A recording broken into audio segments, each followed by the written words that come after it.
ಹೊಸದುರ್ಗ ತಾಲೂಕಿನ 10 ಕಿಲೋಮೀಟರ್ ಅಂತರದಲ್ಲಿರುವ ಹಾಲುರಾಮೇಶ್ವರ ಪುಣ್ಯಕ್ಷೇತ್ರ ದಕ್ಷಿಣ ಕಾಶಿ ಎಂದೇ ಪ್ರಸಿದ್ಧಿಯಾಗಿದ್ದು, ಪ್ರವಾಸಿ ಕೇಂದ್ರವಾಗಿರುವ ಹಾಲುರಾಮೇಶ್ವರ ಪುಣ್ಯಕ್ಷೇತ್ರ ತನ್ನದೇ ಆದ ವೈಶಿಷ್ಟ್ಯತೆಯೊಂದಿಗೆ ನಾಡಿನಾದ್ಯಂತ ಹೆಸರುವಾಸಿಯಾಗಿದೆ.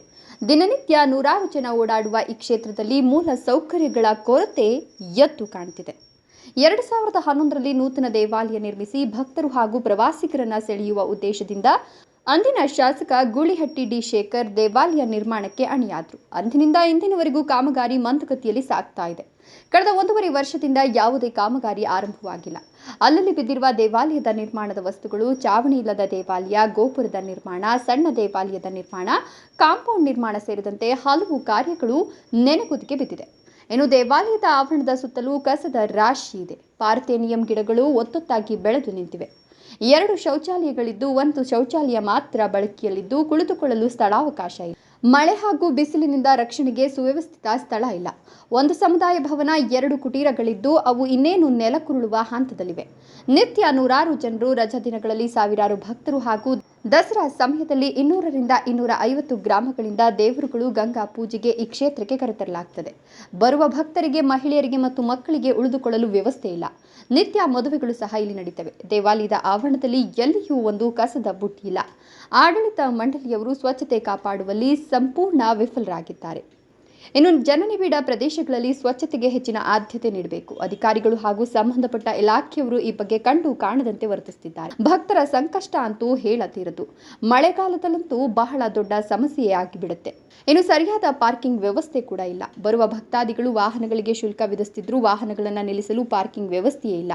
ವಿಶಾಲವಾದ ಜಾಗ ಇದ್ರೂ ಕೂಡ ಎಲ್ಲೆಂದರಲ್ಲಿ ಭಕ್ತರು ಪಾರ್ಕಿಂಗ್ ಅನ್ನು ಮಾಡ್ತಾ ಇದ್ದಾರೆ. ಸ್ಥಳಾವಕಾಶ ಮಾಡಿದ್ರೆ ಪಾರ್ಕಿಂಗ್ ಸಮಸ್ಯೆಗೆ ಪರಿಹಾರ ಕೂಡ ಕಂಡುಕೊಳ್ಳಬಹುದು. ಇನ್ನು ದೇವಸ್ಥಾನಕ್ಕೆ ಸಂಬಂಧಪಟ್ಟಂತೆ ಭಕ್ತರೊಬ್ಬರು ಮಾತನಾಡಿದ್ದು, ಮನೆಯಿಂದ ಬರುವಾಗಲೇ ತಿಂಡಿ ಮಾಡ್ಕೊಂಡು ಬರ್ತೀವಿ. ಮಕ್ಕಳು ಮೊಮ್ಮಕ್ಕಳೊಂದಿಗೆ ಪ್ರವಾಸ ಹಾಗೂ ದೇವರ ದರ್ಶನಕ್ಕಾಗಿ ಬರ್ತೀವಿ. ಇಲ್ಲಿ ಕುಟುಂಬಸ್ಥರೆಲ್ಲ ಒಂದ್ ಕಡೆ ಕುಳಿತು ಊಟ ಮಾಡಲು ಸೂಕ್ತ ವ್ಯವಸ್ಥೆ ಇಲ್ಲ. ಮಹಿಳೆಯರ ವಿಶ್ರಾಂತಿ ಕೊಠಡಿಗಳು ಸಹ ಇಲ್ಲ. ಮಕ್ಕಳಿಗೆ ಹಾಲುಣಿಸಲು ಸಹ ಒಂದು ಸುಸಜ್ಜಿತ ಜಾಗ ಇಲ್ಲ ಅಂತ ತಮ್ಮ ದುಃಖವನ್ನ ಹೇಳ್ಕೊಂಡಿದ್ದಾರೆ.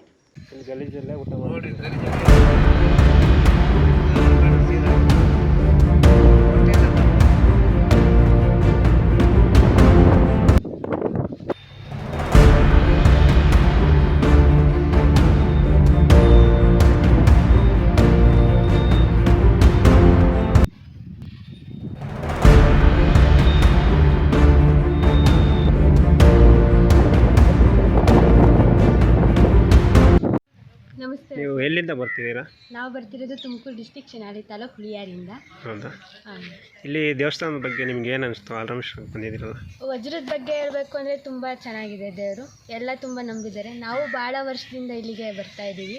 ಆದರೆ ಒಂದು ಕೊರತೆ ಏನು, ಇದು ಎಷ್ಟನೇ ಸಲ ಭೇಟಿ ಮಾಡ್ತಿದ್ದೀರಾ? ಅಲ್ಲಿಗೆ ಎಷ್ಟನೇ ಸಲ ಬರ್ತಾ ಇದ್ದೀರಾ? 3ರಿಂದ 4ನೇ ಸಲ. ನಿಮಗೆ ಏನಾದರೂ ಅನುಕೂಲ ಅಂದರೆ ಒಳ್ಳೇದಾಗಿದೆಯಾ? ಅಂದರೆ ದೇವರಿಂದ ತುಂಬ ಅನುಕೂಲ ಆಗಿದೆ. ಹೌದು. ಇಲ್ಲಿ ಪುಣ್ಯಕ್ಷೇತ್ರದ ಬಗ್ಗೆ ನಿಮ್ಗೆ ಏನು ಅನ್ಸುತ್ತೆ? ಪುಣ್ಯಕ್ಷೇತ್ರದ ಬಗ್ಗೆ ಹೇಳಬೇಕು ಅಂದರೆ ತುಂಬ ಚೆನ್ನಾಗಿದೆ. ಅಂದರೆ ದೇವ್ರನ್ನ ತುಂಬ ನಂಬಿದ್ದೀವಿ. ಚೆನ್ನಾಗಿ ಹಂಗೆ ದೇವರು ನಡೆಸ್ಕೊಂಡು ಹೋಗ್ತಾ ಇದೆ ನಮ್ಮನ್ನು. ಆದರೆ ಕೊರತೆಗಳು ಬಹಳ ಇದೆ ಇಲ್ಲಿ. ಅಂದರೆ ಈಗ ಅಲ್ಲಿ ಗಂಗಾಸ್ಥಳದಲ್ಲಿ ಸ್ನಾನ ಅಂದರೆ ನೀರು ಹಾಕ್ತಾರೆ. ಬಟ್ ಆದರೆ ಬಟ್ಟೆ ಚೇಂಜ್ ಮಾಡೋಕ್ಕೆಲ್ಲ ಕರೆಕ್ಟಾಗಿರೋ ರೂಮ್ ಇಲ್ಲ ಹೆಣ್ಮಕ್ಳಿಗೆ. ಆಮೇಲೆ ಇಲ್ಲಿ ಮೂಲ ಸೌಕರ್ಯಗಳು ಅಂತ ಬಂದರೆ ಏನೂ ಸಹ ಇಲ್ಲ. ಅದೇ ಕೊರತೆ. ತುಂಬ ಗಲೀಜಾಗಿದೆ. ಪುಣ್ಯಕ್ಷೇತ್ರ ಅಂತಾರೆ, ಎಲ್ಬೇಕಲ್ಲೇ ತಿಂತಾರೆ, ಎಲ್ಬೇಕಲ್ಲೇ ಸಿಗ್ತಾರೆ. ಕ್ಲೀನ್ ಇಲ್ಲ, ಒಳ್ಳೆ ಪಾರ್ಕಿಂಗ್ ಇಲ್ಲ. ಸಣ್ಣ ಮಕ್ಕಳು ಎಲ್ಲ ಬಂದರೆ ಅಂದರೆ ಶೌಚಾಲಯಗಳಿಲ್ಲ ಕರೆಕ್ಟಾಗಿ. ಇಲ್ಲಿದೆ ಒಂದು, ಆದರೆ ಬಟ್ ಅದು ಸಹ ಬೀಗ ಹಾಕಿದ್ದಾರೆ, ನಾವು ಯೂಸ್ ಮಾಡೋಕ್ಕಾಗಲ್ಲ.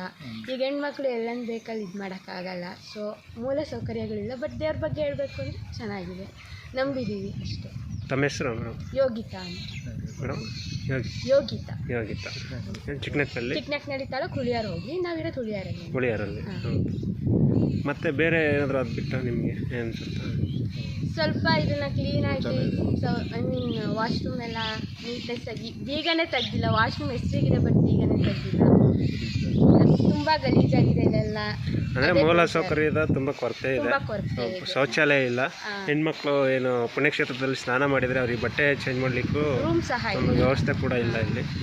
ಅದಾದ ನಂತರ ಮತ್ತೆ ಮಕ್ಕಳಿಗೆ ಏನಾದರೂ ಚಿಕ್ಕ ಮಕ್ಕಳು ಕರ್ಕೊಂಬಂದ್ರೆ ಅವ್ರಿಗೆ ವಿಶ್ರಾಂತಿ ಕೊಠಡಿ ಇಲ್ಲ ಹೆಣ್ಮಕ್ಳಿಗೆ. ತುಂಬ ಗಲೀಜು ಅಂತ ಹೇಳ್ತಾ ಇದ್ದಾರೆ. ಎಲ್ಲೆಂದರಲ್ಲಿ ತುಂಬ ಗಲೀಜು ಶುಚಿತ್ವ ಇಲ್ಲ.